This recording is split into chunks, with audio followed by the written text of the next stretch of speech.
يا عظيم أنت العظيم. بسم الله الرحمن الرحيم. Babun nahyi 'anil idza, bab larangan mengenai menyakiti orang lain.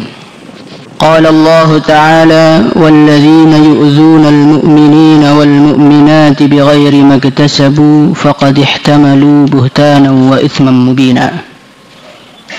Walladzina, dan orang-orang yu'dzuna yang mereka menyakiti al-mu'minina, orang-orang yang beriman, wal mu'minati, dan orang-orang yang beriman perempuan, bighairi maktasabu, tanpa ada kesalahan yang mereka buat, faqad ihtamalu, maka sungguh mereka telah memikul buhtanan, kebohongan, wa itsman mubina, dan dosa yang sangat jelas.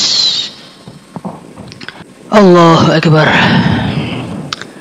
Jadi di sini Allah Subhanahu wa taala menjelaskan kepada kita bahayanya menyakiti orang yang beriman kepada Allah. Menyakiti orang yang beriman kepada Allah, menyakiti hatinya, menyakiti fisiknya, ini merupakan faqad ihtamalu buhtanan wa itsman mubina, merupakan satu tindakan yang menjadikan pelakunya akan memikul dosa yang begitu berat nanti di akhirat. Wa an Abdullah bin Amr bin al-As radhiyallahu anhuma qala Rasulullah sallallahu alaihi wasallam, al-muslimu, orang yang Islam yang sebenarnya, man adalah orang salima yang selamat, al-muslimuna, orang-orang Islam yang lain, min lisanihi, dari lisannya, wa yadihi, dan tangannya. Wal muhajiru, orang yang hijrah yang sebenarnya, man adalah orang hajara yang meninggalkan, ma nahallahu anhu, apa yang Allah larang mengenainya. Hadis ini menjelaskan kepada kita bagaimanakah ceritanya orang itu bisa tersakiti. Baginda Nabi Muhammad sallallahu alaihi wasallam, beliau bersabda, al-muslimu man salimal muslimuna min lisanih. Orang Islam yang sebenarnya adalah orang yang orang lain selamat dari pedasnya lidah dia. Yang terjemah bebasnya begitu. Jadi kita ini oleh Allah Subhanahu wa taala dilarang untuk menyakiti orang. Lah, alatnya menyakiti itu apa? Di sini disebutkan min lisanih. Alatnya menyakiti orang yang paling menyakitkan itu adalah alat yang bernama daging tanpa tulang. Apa itu namanya? Lisan. Jadi kalau kita ini ingin menyakiti orang, kita tidak perlu menghadirkan pisau, kita tidak perlu membakar rumahnya, kita tidak perlu membunuhi anak-anaknya, nggak perlu. Untuk menyakiti orang itu cukup dengan kita menggunakan jurus paling ampuh. Apa itu? Lidah kita. Maka orang Islam yang sebenarnya adalah orang yang bisa menjaga lidahnya sehingga tidak ada seorang iman pun yang tersakiti oleh lisannya.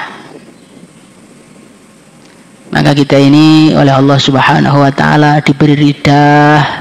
Ini bagaimana digunakan sebaik-baiknya, insyaallah ya. Jangan pernah digunakan untuk menyakiti orang. Dan bagaimana biar lidah kita selamat? Biar lidah kita selamat prinsipnya mengikuti sabdanya Rasulullah sallallahu alaihi wasallam, liyakul khairan au liyasmut. Prinsip hidup itu adalah mulut hanya terbuka saat mulut akan mengucapkan kebaikan saja. Kalau dari mulut itu ada tanda-tanda mau mengeluarkan sesuatu yang tidak baik, segera tutup rapat-rapat mulutmu. Ini lisan ini adalah makhluk yang kalau tidak dijaga maka akan banyak hati-hati yang terluka. Lisan ini kalau tidak dijaga maka akan ada hati-hati yang kecewa. Lisan ini kalau tidak dijaga, maka akan ada manusia-manusia yang tidak mau lagi berjumpa. Gara-gara apa? Makhluk satu, namanya apa? Lisan. Bahkan di dalam hadis ini Rasulullah Shallallahu Alaihi Wasallam beliau mendahulukan penyebutan lisan mengalahkan penyebutan tangan. Man salimal muslimuna min lisanihi wa yadihi. Baginda Nabi tidak menyebutkan tangan dulu baru lisan. Tapi baginda Nabi Muhammad SAW menyebutkan lisan dulu dibandingkan tangan. Ini menunjukkan apa? Menunjukkan efek dari lisan itu jauh-jauh lebih besar dampaknya dibandingkan oleh pukulan-pukulan tangan yang mengenai seorang manusia. Sehingga sampai seorang penyair beliau mengatakan jirahatus sinani lahal ti'amu wala yaltamu ma jarahal lisanu. Sebuah luka yang dihasilkan oleh tombak lahal ti'amu, ini luka ini masih bisa disembuhkan, tinggal datang ke RKS atau tinggal datang ke rumah sakit, maka luka yang dihasilkan oleh sebuah tombak bisa diobati. Wala yaltamu ma jarahal lisanu, tetapi luka yang dihasilkan oleh sebuah kata tak akan pernah sirna walaupun yang mengucapkan telah meninggal dunia. Ini kata-kata lisan ini Masya Allah. Maka Rasulullah Sallallahu Alaihi Wasallam itu disemangati oleh Allah, walaqad na'lamu annaka yadhiku sadruka bima yaqulun. Hai Muhammad, sungguh aku telah tahu mengenai sesaknya dadamu. Asbab apa? Bukan asbab perbuatan orang kafir. Bima yaqulun, asbab ucapan-ucapannya orang kafir. Maka ucapan itu lebih parah dibandingkan pukulan. Maka dari itu lisan kita ini kita jaga betul-betul, insyaallah ya. Nah, bagaimana supaya biar bisa jaga? Satu, buka mulut hanya ketika mengucapkan kebaikan. Yang kedua, jangan bermain-main dengan candaan. Sering kita ini melukai orang berdalih, saya cuma bercanda kok Pak. Saya cuma guyonin dia kok Pak, saya nggak niat serius. Niat Anda itu tidak penting. Apa yang keluar dari mulut mungkin menurut Anda itu adalah sebuah candaan, tapi bagi pendengarnya itu adalah sebuah cacian. Ada seseorang, dia datang dalam keadaan lemas, maka kita datang bilang, kenapa kamu lemas? Apa kamu nggak punya duit untuk beli sahur kok puasanya kayak orang kehabisan baterai? Ucapan apakah kamu nggak punya duit, ini kalau sesama orang yang punya duit mungkin ini bukan merupakan satu perkara yang menyakitkan. Tapi bagi orang yang dia itu merasa minder karena kemiskinannya, omongan kamu nggak punya duit, kamu tuh melarat, itu betul-betul menyakitkan dia. Dan kita tidak akan pernah merasakan itu karena kita pegang duit, umpamanya begitu. Umpamanya kita ini melihat ketemu dengan jomblo yang lama nggak laku-laku. Ini biasanya terjadi ketika Lebaran hari raya seperti ini. Kapan kamu nikah? Masa udah gede nikah? Nggak bisa. Wanita loh di dunia jutaan jumlahnya. Ini kata-kata ini sepertinya guyonan, tapi mungkin bagi seseorang yang dia telah berburu calon mertua di seluruh dunia nggak ketemu, itu betul-betul satu tusukan luka tapi tak berdarah ya, seperti itu. Sakit tapi tak berdarah seperti itu. Makanya lisannya harus hati-hati. Karena setiap hati manusia itu ketipisannya, perasaannya, sensitifnya beda-beda. Mungkin di mata kita itu biasa, di mata dia itu luar biasa. Mungkin di mata kita itu kecil, ternyata di mata dia itu besar. Maka dijaga lisannya, insyaallah ya. Wal muhajiru man hajara ma nahallahu anhu.